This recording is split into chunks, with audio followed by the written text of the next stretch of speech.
We can be, using functional neurology. What specific areas of the side? So if it is the left brain, what is it, the frontal lobe that isn't working? The parietal lobe? Is it the temporal lobe? What part of the brain? And you can do specific neurological testing to find out what part of the brain. Then, what's the metabolic capacity of your child's brain? How easily is it overloaded? How easily does it blow a circuit? We use a term in chiropractic neurology called exceeding metabolic capacity, meaning you've done too much to the patient, you've overstimulated. So the neurological signs usually get worse and the symptoms increase. So how do I successfully treat all these learning disabilities? Dyslexia, ADD, ADHD, autism spectrum disorders.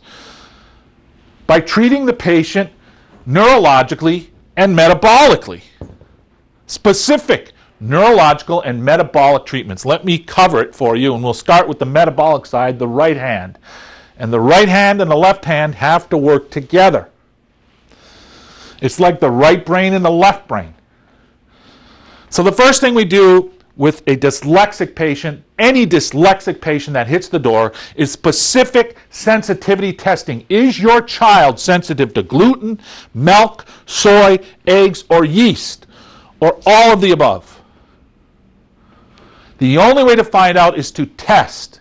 It is a stool sample. It's sent into a company called EntroLab. You can go to entrolab.com. And it's going to tell us if your child is sensitive, and gluten is wheat, rye, oats, and barley.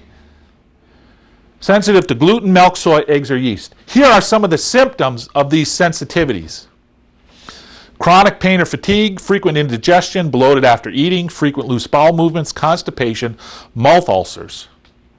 Oh man, I had a patient, normally it's measured 0 to 10 units is normal. This patient was 4